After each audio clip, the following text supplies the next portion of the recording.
നമസ്കാരം. News trends ആരംഭിക്കുകയാണ്. ഇനി കുറച്ച് ദിവസം രാജ്യ തലസ്ഥാനമാണ് ശ്രദ്ധാകേന്ദ്രം. കേന്ദ്രത്തിൻ്റെ അവഗണനയിൽ പ്രതിഷേധിച്ചുകൊണ്ട് കേരളവും കർണാടകയും ഡൽഹിയിൽ നിർണായക രാഷ്ട്രീയ നീക്കത്തിന് ഒരുങ്ങുകയാണ്. ആദ്യം ഡൽഹിയിൽ സമരം പ്രഖ്യാപിച്ച കേരളത്തിന് ഒരു മുഴം മുമ്പേ കോൺഗ്രസ് ഭരിക്കുന്ന കർണാടക തന്നെ കളത്തിലിറങ്ങിയിരിക്കുന്നു. ഇന്ന് കർണാടക സർക്കാർ ഡൽഹിയിൽ സമരം നടത്തുകയാണ്. കേന്ദ്ര അവഗണനയ്ക്കെതിരെ രാവിലെ 11-ന് ജന്തർ മന്ദറിൽ നടക്കുന്ന സമരത്തിൽ കോൺഗ്രസിന്റെ ദേശീയ നേതാക്കളും സംസ്ഥാനത്തെ മന്ത്രിമാരും കോൺഗ്രസിന്റെ MLA-മാരും അടക്കം പങ്കെടുക്കും. സംസ്ഥാനത്തിന് അർഹതപ്പെട്ട സാമ്പത്തിക വിഹിതം നൽകാതെ കേന്ദ്രം അനീതി കാണിക്കുന്നുവെന്ന് ആരോപിച്ചുകൊണ്ടാണ് കോൺഗ്രസ് സമരരംഗത്ത് ഇറങ്ങുന്നത്. അതേസമയം നാളെ ജന്തർ മന്ദറിൽ തന്നെയാണ് കേരളവും സമരം പ്രഖ്യാപിച്ചിരിക്കുന്നത്. ഈ സമരത്തിന്റെ രാഷ്ട്രീയ സാഹചര്യം എന്താണ്? ഒപ്പം തന്നെ ലോക്സഭാ തെരഞ്ഞെടുപ്പിന്റെ പശ്ചാത്തലത്തിൽ ഈ സമരപ്രഖ്യാപനം ഏതു തരത്തിലുള്ള രാഷ്ട്രീയ ചലനങ്ങൾക്കും ഇടവെക്കും എന്നതാണ് ഇന്ന് ന്യൂസ് ട്രെൻഡ്സ് തുടക്കത്തിൽ തന്നെ പരിശോധിക്കുന്നത്. എല്ലാവർക്കും സ്വാഗതം. വിശദമായി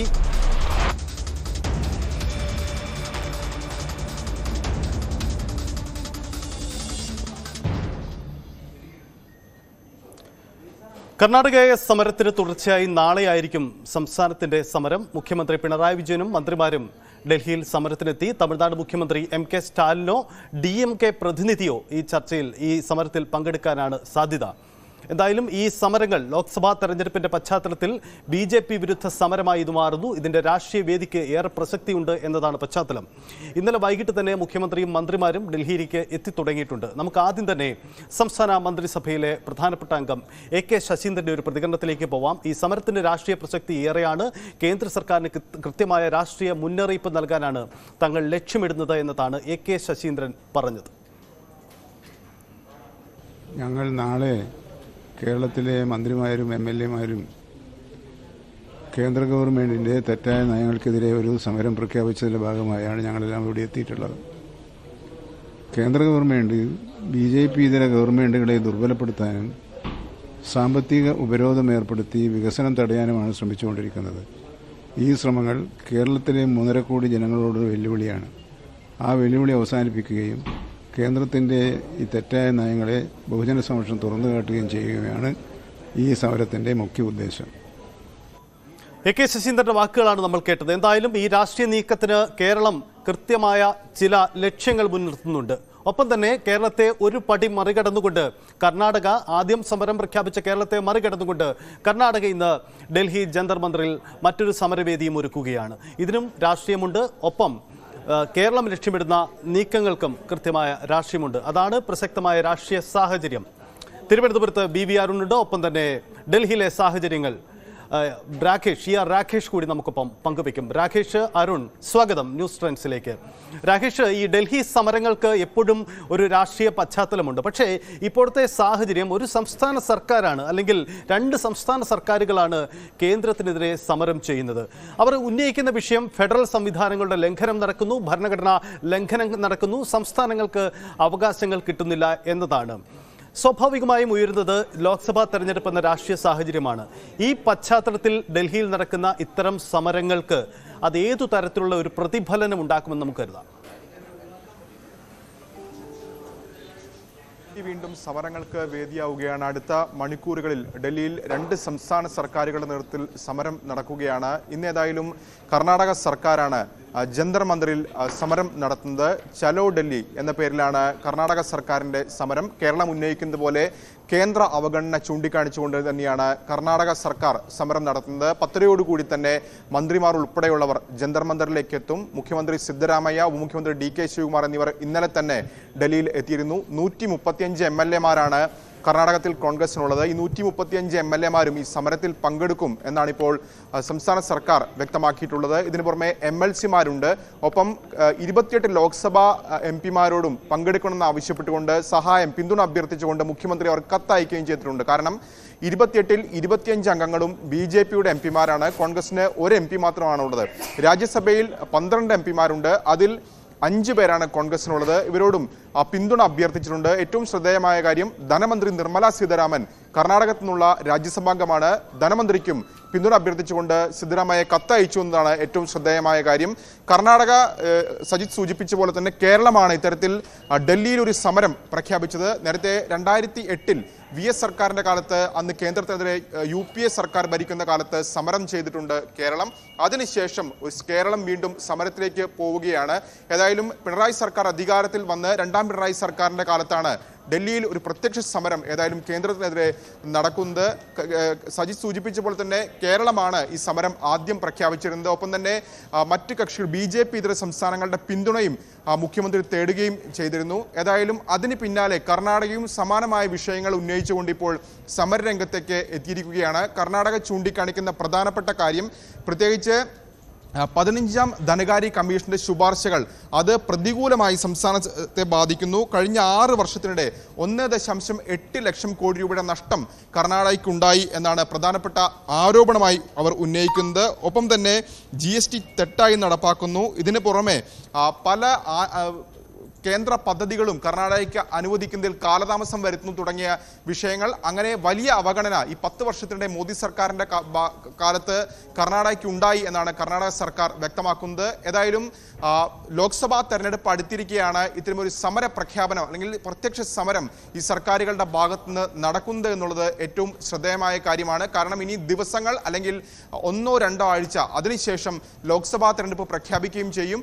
ഈ ഒരു ഘട്ടത്തിലാണ് പ്രത്യക്ഷ സമരമായി 2 പ്രധാനപ്പെട്ട സംസ്ഥാനങ്ങൾ, പ്രത്യേകിച്ച് ദക്ഷിണേന്ത്യയിൽ നിന്നുള്ള 2 പ്രധാനപ്പെട്ട സംസ്ഥാനങ്ങൾ ഇപ്പോൾ കേന്ദ്രത്തിന്റെ സമരവുമായി രംഗത്ത് വന്നിരിക്കുന്നത്. യെസ്, അതാണ് ഡൽഹിയുടെ രാഷ്ട്രീയ സാഹചര്യം. അരുൺ തിരുവനന്തപുരത്ത് നിന്നുണ്ട്. അരുണ്, ഈ സംസ്ഥാന സർക്കാർ കേരളം ഇത്തരമൊരു സമരപ്രഖ്യാപനം നടത്തുമ്പോൾ അത് സംസ്ഥാനത്തിന്റെ അവകാശങ്ങൾ ചോദിക്കുക, സംസ്ഥാനത്തെ സാമ്പത്തിക പ്രതിസന്ധിക്ക് രാഷ്ട്രീയമായ മറുപടി നൽകുക, ഇങ്ങനെ പല ലക്ഷ്യങ്ങളും ഉണ്ടാകും. ഈ ലോക്സഭാ തെരഞ്ഞെടുപ്പ് പശ്ചാത്തലത്തിൽ ഒരു സർക്കാർ തന്നെ അങ്ങോട്ടേക്ക് എത്തുമ്പോൾ അതിന് മറ്റൊരു സാഹചര്യമുണ്ട്. ഇപ്പോൾ ഒരുപക്ഷെ കർണാടക ആദ്യ സമരം നടത്തിയതിൻ്റെ നേട്ടം ഒരുപക്ഷെ ആദ്യം എടുക്കുമായിരിക്കാം. പക്ഷേ അതിനുമപ്പുറം ഇത് പ്രഖ്യാപിച്ചതിൻ്റെ രാഷ്ട്രീയ സാധ്യത തിരിച്ചറിഞ്ഞത് എന്തായാലും കേരളം തന്നെയാണ്. അക്കാര്യത്തിൽ തർക്കമൊന്നുമില്ല. മുഖ്യമന്ത്രിയുടേതായ പുറത്തു വന്ന ഒരു പ്രസ്താവന ശ്രദ്ധയിൽപ്പെട്ടു. മന്ത്രിമാരാരും ദിനബത്തയോ യാത്രാബത്തയോ ഈ ഡൽഹി യാത്രയുമായി ബന്ധപ്പെട്ട് കൈപ്പറ്റരുത്. അതായത് കൃത്യമായ ചില രാഷ്ട്രീയം പറയുക എന്ന് തന്നെ ഈ യാത്രയ്ക്ക്, ഈ സമരത്തിലൂടെ സർക്കാർ ലക്ഷ്യമിടുന്നു. അങ്ങനെ അല്ലേ അരുൺ?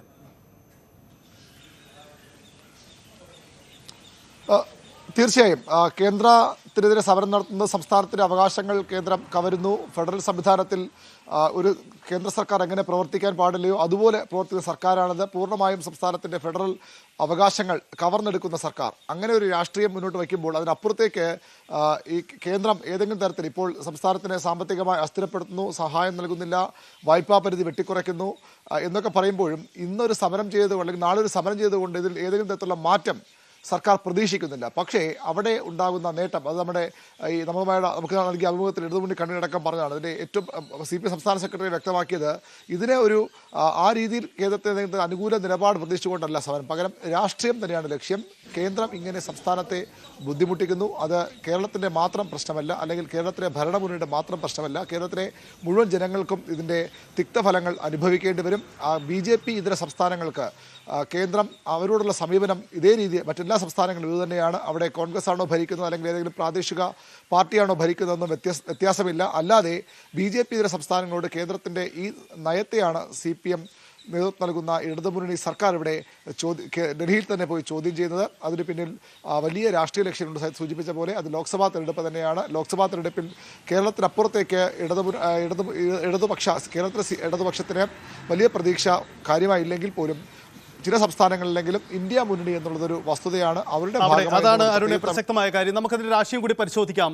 മുതിർന്ന CPM നേതാവ് ശ്രീ അനിൽകുമാർ നമുക്കൊപ്പം ചേരുന്നു. ശ്രീ അനിൽകുമാർ, ഈ സംസ്ഥാന സർക്കാർ ഒരു കേന്ദ്ര സർക്കാരിനെതിരെ സമരപ്രഖ്യാപനം നടത്തുന്നത് തന്നെ ഫെഡറൽ സംവിധാനങ്ങൾക്ക് ലംഘനമാകുമോ എന്ന ചോദ്യം സർക്കാരിന്റെ വിമർശകർ ഉന്നയിക്കുന്നുണ്ട്, പ്രത്യേകിച്ച് BJP കേന്ദ്രങ്ങൾ. അതങ്ങനെ തന്നെ പരാമർശിക്കാം. ഇതിൽ അങ്ങനത്തെ ചില പ്രശ്നങ്ങൾ നിങ്ങൾ കാണുന്നുണ്ടോ? കാരണം സർക്കാരും കേന്ദ്ര സർക്കാരും തമ്മിൽ നേരിട്ട് ഏറ്റുമുട്ടുമ്പോൾ ഇതിന്റെ അവസാനം എങ്ങനെയാകുമെന്ന ഒരു സംശയം പൊതുജനങ്ങൾക്കുണ്ടാകും. ചാണ്ഡിഗഡ് തെരഞ്ഞെടുപ്പിൽ ഗവർണർ അവിടുത്തെ ഭരണാധികാരി എങ്ങനെ പെരുമാറി എന്നിപ്പോ കണ്ടല്ലോ. ഇന്ത്യ രാജ്യത്ത് ഒരു കോർപ്പറേഷന്റെ മേയർ തെരഞ്ഞെടുപ്പിൽ പോലും അധികാരം പിടിക്കാനുള്ള ആർത്തിയാണ് നരേന്ദ്രമോദിക്ക്. ഇന്ത്യ രാജ്യത്തെ മുഴുവൻ കൈപ്പിടിയിൽ ഒതുക്കാനുള്ള ആർത്തിയാണ് സംഘപരിവാരത്തിന്. അതിന് ജനാധിപത്യത്തെ അട്ടിമറിക്കുന്നു, ഭരണഘടനയെ അട്ടിമറിക്കുന്നു, സർവ്വ മേഖലകളിലും സർവാധിപത്യം നേടാൻ ശ്രമിക്കുന്നു. അത്തരമൊരു ഭരണ സംവിധാനമാണ് സംസ്ഥാനങ്ങളുടെ മേലെ കുതിര കയറുന്നത്.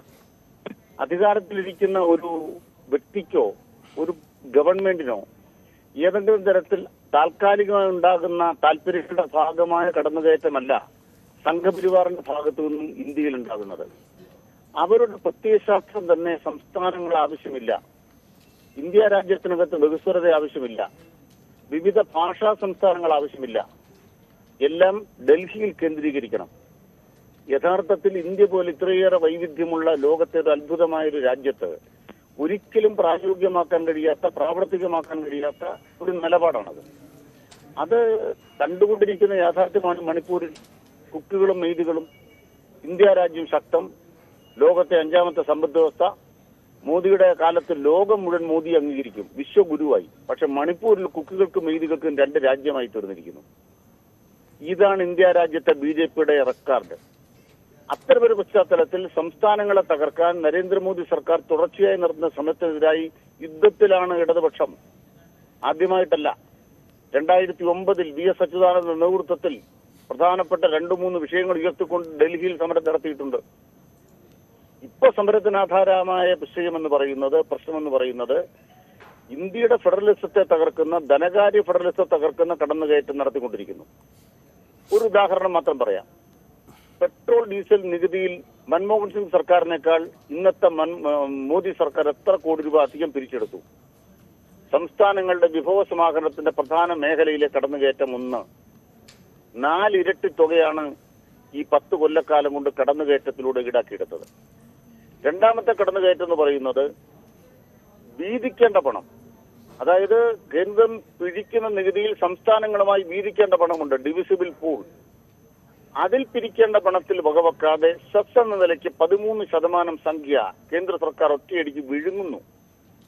ഇതിന്റെ ഭാഗമായി ഇന്ത്യ രാജ്യത്തെ നികുതിയുടെ 41% സംസ്ഥാനങ്ങളുമായി പങ്കിടേണ്ടതിൽ 13% കേന്ദ്രം അപഹരിക്കുന്നു. കൊള്ള. ഇതെല്ലാ സംസ്ഥാനങ്ങളെയും ബാധിക്കുന്ന കാര്യമാണ്. BJP ഭരിക്കുന്ന സംസ്ഥാനങ്ങൾക്ക് പരാതിയില്ലാത്തതിന് കാരണം എന്താണ്? താരതമ്യേന ഏറ്റവും അവികസിതമായ സംസ്ഥാനങ്ങളാണ് BJP ഭരിക്കുന്നത്. അനിൽകുമാർ, ഇത് പറയുമ്പോഴും നമുക്കറിയാം ഈ രാഷ്ട്രീയമായ തർക്കങ്ങൾക്കപ്പുറം കേന്ദ്ര സർക്കാരാണ്, സംസ്ഥാന സർക്കാരാണ്. കാരണം രണ്ടുപേരും യോജിച്ച് പോകുമ്പോഴേ സംസ്ഥാനത്തെ സാധാരണക്കാരിലേക്ക് സേവനങ്ങൾ കൂടുതലായി എത്തുകയുള്ളൂ, കേന്ദ്ര സർക്കാരിൻ്റെ വിഹിതം എത്തുകയുള്ളൂ. അതൊന്നും കിട്ടുന്നില്ല. രാഷ്ട്രീയം പറഞ്ഞ് കേന്ദ്ര സർക്കാർ അത് നിഷേധിക്കുന്നു എന്നാണ് നിങ്ങൾ പറയുന്നത്.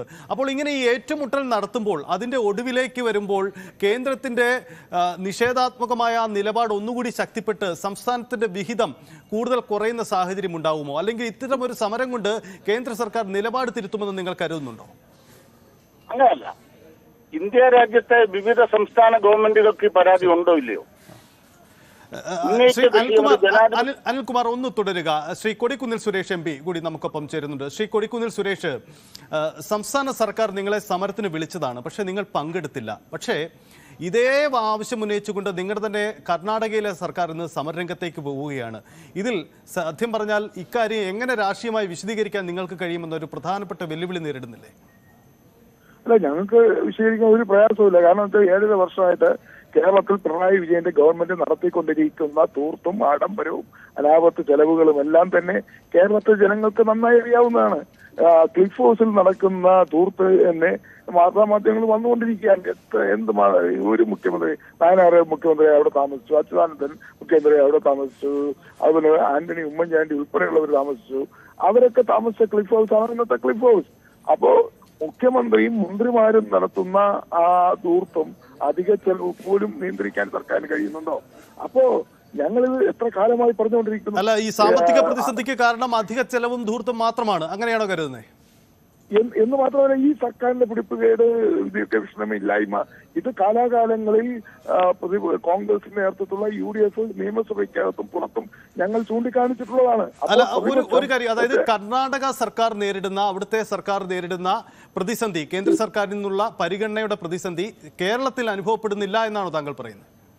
അല്ല, കേരളത്തിലെ സാമ്പത്തിക പ്രതിസന്ധിക്കും കെടുകാര്യസ്ഥതയ്ക്കും ഒക്കെ കാരണം രണ്ടു കൂട്ടർക്കും തുല്യ പങ്കുണ്ട്. കേന്ദ്രത്തിലും പങ്കുണ്ട്, സംസ്ഥാനത്തിലും പങ്കുണ്ട്. കർണാടകത്തെ സംബന്ധിച്ചിടത്തോളം സിദ്ധരാമയ്യ ഗവൺമെന്റ് അധികാരത്തിൽ വന്നിട്ട് 8 മാസമേ ആയിട്ടുള്ളൂ.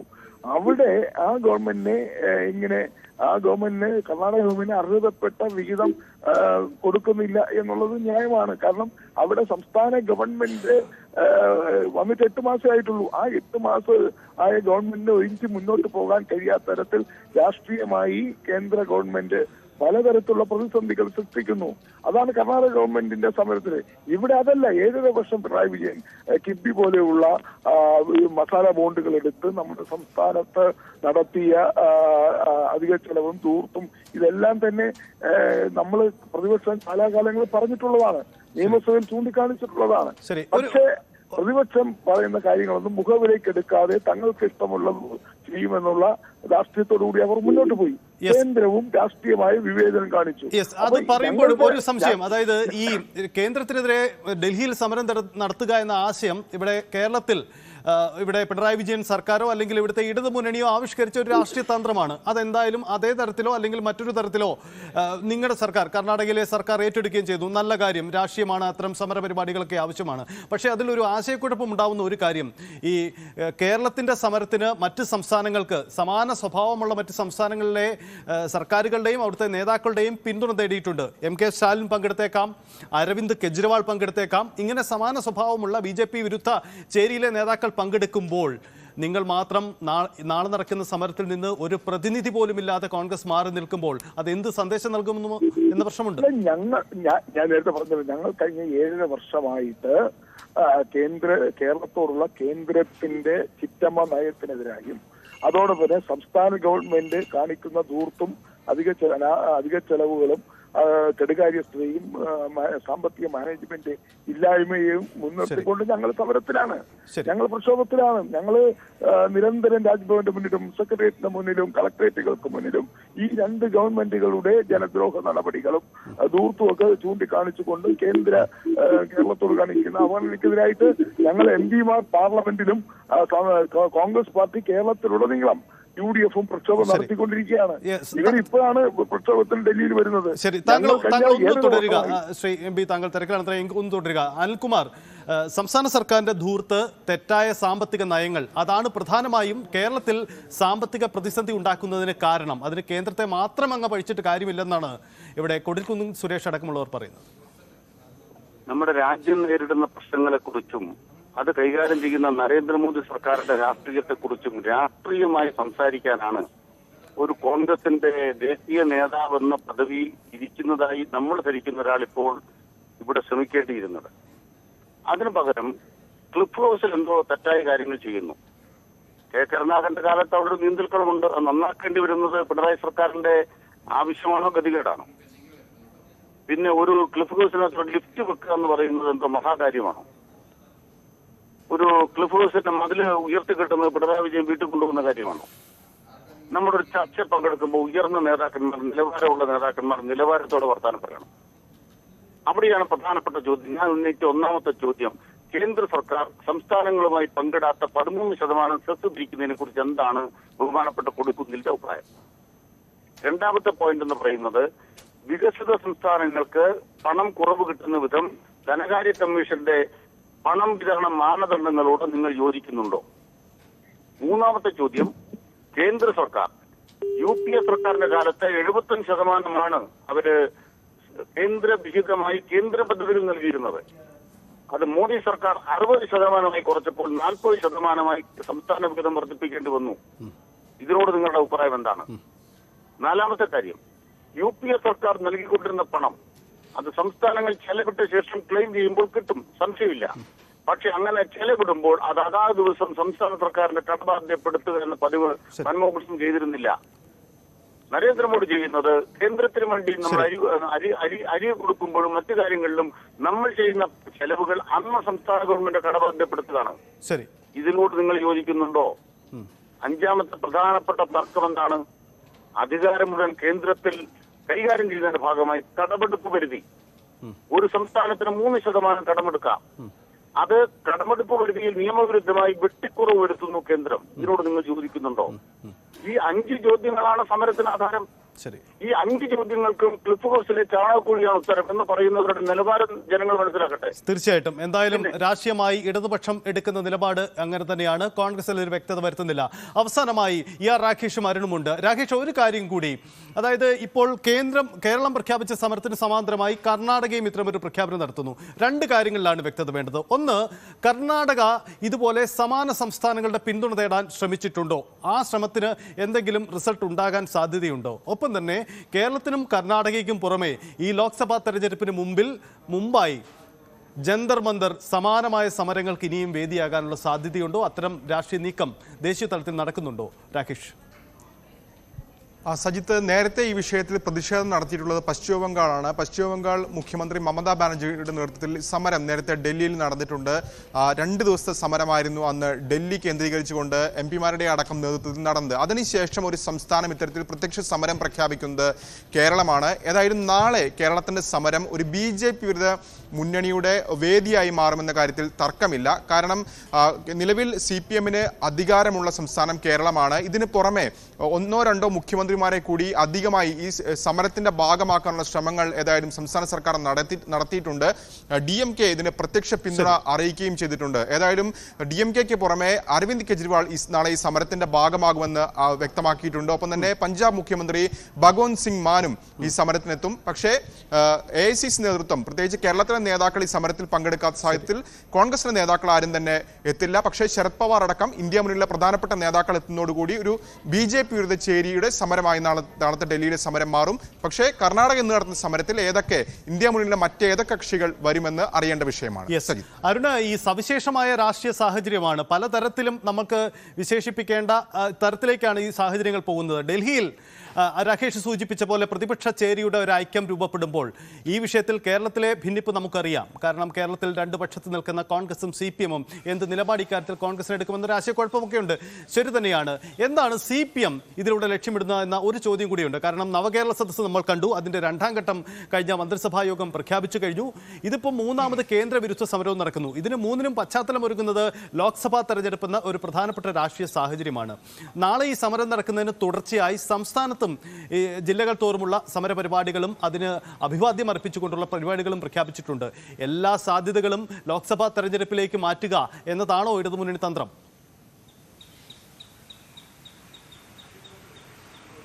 തീർച്ചയായും ലോക്സഭാ തെരഞ്ഞെടുപ്പ് ഒരുക്കങ്ങളുടെ അല്ലെങ്കിൽ ഒരു പ്രചരണത്തിന്റെ ഭാഗമായി തന്നെ കാണണം. ഇത് ഒരുപക്ഷെ കേരളത്തിലെ മുന്നണി വലിയ പ്രതീക്ഷയോടെ കാണുന്ന അപ്പുറത്തേക്ക് ദേശീയ തലത്തിലും CPM ഇത് വലിയൊരു അവസരമായി കാണുകയാണ്. കാരണം എത്രത്തോളം ദേശീയ നേതാക്കളെ BJP വിരുദ്ധ ചേരിയിൽ ദേശീയ നേതാക്കളെ എത്തിക്കാമോ അതത്രയും എത്തിക്കാനുള്ള ശ്രമമാണ് CPM-ന്റെ കേന്ദ്ര നേതൃത്വം നടത്തുന്നത്. AKG ഭവൻ കേന്ദ്രീകരിച്ചാണ് കൃത്യമായി ദേശീയ നേതാക്കളെ, മറ്റു പാർട്ടികളുടെ നേതാക്കളെ ക്ഷണിക്കുന്നത്. സീതാറാം യെച്ചൂരിക്ക് വളരെ പ്രധാനപ്പെട്ട റോൾ ഈ വിഷയത്തിലുണ്ട്. നമുക്ക് ലഭിക്കുന്ന സൂചന അനുസരിച്ച് നേരത്തെ രാകേഷ് സൂചിപ്പിച്ച അരവിന്ദ് കെജ്രിവാൾ ഈ സമരത്തിൽ നേരിട്ട് പങ്കെടുക്കും എന്ന് തന്നെയാണ് CPM പ്രതീക്ഷിക്കുന്നത്. സർക്കാർ പ്രതീക്ഷ അത്തരമൊരു ചില കമ്മ്യൂണിക്കേഷൻ ഇതിനകം സംസ്ഥാന സർക്കാരുമായി ഡൽഹി സർക്കാർ നടത്തിയിട്ടുണ്ട് എന്ന് വേണം മനസ്സിലാക്കാൻ. അത്തരം പ്രതീക്ഷയുണ്ട്. DMK നേതാവ് സ്റ്റാലിൻ, MK സ്റ്റാലിൻ രാജ്യത്തിന് പുറത്തുനിന്നാണ് ലഭിക്കുന്നവർ. അതുകൊണ്ട് അദ്ദേഹം നേരിട്ട് പങ്കെടുക്കില്ല. പക്ഷേ അവിടെ നിന്നുള്ള മന്ത്രിമാരും അതിനപ്പുറത്തേക്ക് DMK പ്രവർത്തകരുടെ ഒരു സംഘവും ഈ സമരത്തിന്റെ ഭാഗമായി എത്തും എന്നൊരു പ്രതീക്ഷ കൂടി CPM കേന്ദ്രങ്ങൾ പങ്കുവയ്ക്കുന്നു. അങ്ങനെ ചില വിവരങ്ങൾ CPM നേതൃത്വം ലഭിച്ചിട്ടുണ്ട്. DMK-യുടെ പ്രവർത്തകരുടെ ഒരു പങ്കാളിത്തവും ഒരുപക്ഷെ ഈ സമരത്തിൽ ഉണ്ടാകും. കോൺഗ്രസ് നേതൃത്വത്തെ ഒഴിച്ചു നിർത്തിയാൽ മറ്റു നേതാക്കൾ, പ്രധാനപ്പെട്ട ദേശീയ നേതാക്കൾ ശരത് പവാർ ഉൾപ്പെടെയുള്ള നേതാക്കളുടെയൊക്കെ സാന്നിധ്യം CPM പ്രതീക്ഷിക്കുന്നുണ്ട്. വളരെ കൃത്യമായി അതിനുവേണ്ടി CPM-ന്റെ കേന്ദ്ര കമ്മിറ്റി യോഗം വിശദമായി ചർച്ച ചെയ്തതാണ്. തിരുവനന്തപുരത്ത് ചേർന്ന കേന്ദ്ര കമ്മിറ്റി യോഗം കേന്ദ്ര നേതൃത്വം വളരെ താല്പര്യമെടുത്ത്, അവർക്ക് കൂടി ഇതൊരു അഭിമാന പ്രശ്നമാണ്, നിലനിൽപ്പിന്റെ പ്രശ്നമാണ്. കാരണം ഇന്ത്യ മുന്നണി ഏത് തരത്തിൽ മുന്നോട്ട് പോകുമെന്ന ആശങ്കയൊക്കെ ഉണ്ട്. അപ്പോഴും കഴിയുന്നത്ര ഒരു BJP വിരുദ്ധ ചേരി എവിടെയൊക്കെ ഒരുമിച്ച് നിൽക്കാമോ അവിടെയൊക്കെ നിൽക്കണം. അതൊരു പ്രതിരോധത്തിന്റെ കൂടി ഭാഗമെന്ന വിലയിരുത്തലിന്റെ അടിസ്ഥാനത്തിലാണ് CPM-ന്റെ കേന്ദ്ര നേതൃത്വം നീങ്ങുന്നത്. സംസ്ഥാനത്ത് CPM-ഉം ഇടതുമുന്നണിയും കാണുന്നത് കേന്ദ്രത്തിനെതിരെ BJP സർക്കാർ സംസ്ഥാന സർക്കാരിനെ ശ്വാസം മുട്ടിക്കുന്നു. അങ്ങനെ വരുമ്പോൾ സമരം ചെയ്യാതെ മറ്റു വഴികളില്ല. അങ്ങനെ സമരം ചെയ്യുമ്പോൾ BJP-ക്കെതിരെ ഒരു വാക്കു പറയാൻ സമരത്തിന് ഒരുമിച്ചിറങ്ങാൻ കേരളത്തിൻ്റെ പൊതു ആവശ്യമായാണിത് സർക്കാർ അവതരിപ്പിക്കുന്നത്. ആ പൊതു ആവശ്യത്തിന് പോലും ഒന്നിച്ചു നിൽക്കാൻ തയ്യാറാകാത്ത കോൺഗ്രസിനെ എങ്ങനെ കേരളത്തിലെ ജനങ്ങൾ വിശ്വസിക്കും? ഈ ചോദ്യമാകും ലോക്സഭാ തെരഞ്ഞെടുപ്പിലടക്കം ഇടതുമുന്നണി മുന്നോട്ട് വയ്ക്കുന്നത്. നേരത്തെ ന്യൂനപക്ഷങ്ങളുടെ വിഷയത്തിലായാലും ഇപ്പോൾ BJP-ക്കെതിരെ ഒരു കാര്യത്തിലും നിലപാടെടുക്കാൻ തയ്യാറാകാത്ത ഒരു മുന്നണിയാണ് സംസ്ഥാനത്തെ പ്രതിപക്ഷ മുന്നണി എന്ന് വരുത്തിത്തീർക്കുക കൂടിയാണ് ഈ സമരത്തിന്റെ ലക്ഷ്യം. അങ്ങനെ ദേശീയതലത്തിലും സംസ്ഥാനത്തിലും വിശാലമായ താല്പര്യങ്ങൾ സർക്കാരിനും ഇടതുമുന്നണിക്കും ഈ സമരത്തിനുണ്ട്. യെസ്, അതാണ് രാഷ്ട്രീയ സാഹചര്യം. എന്തായാലും ഒരു കാര്യം ഉറപ്പാണ്, കേന്ദ്രവിരുദ്ധ സമരം, അത് ഡൽഹിയിൽ സമരം നടത്തുക എന്ന രാഷ്ട്രീയ സാധ്യത ആദ്യം തിരിച്ചറിഞ്ഞത് തീർച്ചയായിട്ടും കേരളത്തിലെ ഇടതുമുന്നണിയോ അല്ലെങ്കിൽ CPM നേതൃത്വവുമാണ്. ആ സാധ്യതയിലേക്ക് മറ്റുള്ളവരും വരുന്നു. എന്തായാലും ഡൽഹിയിൽ കേന്ദ്രവിരുദ്ധ സമരം അത് ഒരു ഔദ്യോഗിക ഭാഷ്യമായി തന്നെ കേരളവും കർണാടകയും ഇനി മറ്റു സംസ്ഥാനങ്ങളുമൊക്കെ ഉയരുമ്പോൾ അതൊരു പ്രതിപക്ഷ ചേരിയുടെ കൂട്ടായ്മയായി ഡൽഹിയിൽ മാറുമ്പോൾ കേരളത്തിൽ മറ്റൊരു രാഷ്ട്രീയ സാഹചര്യം. എന്തായാലും ഇതിൽ കേന്ദ്ര സർക്കാരിൻ്റെ BJP-യുടെ ഒക്കെ പ്രതികരണങ്ങളും വരുന്ന മണിക്കൂറുകളിൽ ശ്രദ്ധേയമാണ് താനും. എന്തായാലും നമ്മൾ ഇനി പോകുന്ന ഒരു ഇടവേളയിലേക്കാണ്. ഇടവേളയ്ക്ക് ശേഷം വളരെ പ്രധാനപ്പെട്ട സംസ്ഥാനത്തെ ഒരു സാഹചര്യം കൂടി നമ്മൾ പരിശോധിക്കുകയാണ്. ബജറ്റ് വിഹിതം കുറഞ്ഞു പോയതിൻ്റെ പേരിൽ CPI മന്ത്രിമാരുടെ ഉടക്കുണ്ടായിട്ടുണ്ട്. ആ ഉടക്കിൽ അത് അങ്ങനെയല്ല, വിഹിതം നൽകിയിട്ടുണ്ട് എന്ന ധനവകുപ്പിൻ്റെ മറുപടിയുമുണ്ട്. ഇതിൽ ചില വിശദാംശങ്ങളുണ്ട്. മടങ്ങി വരാം ഇടവേളയ്ക്ക് ശേഷം.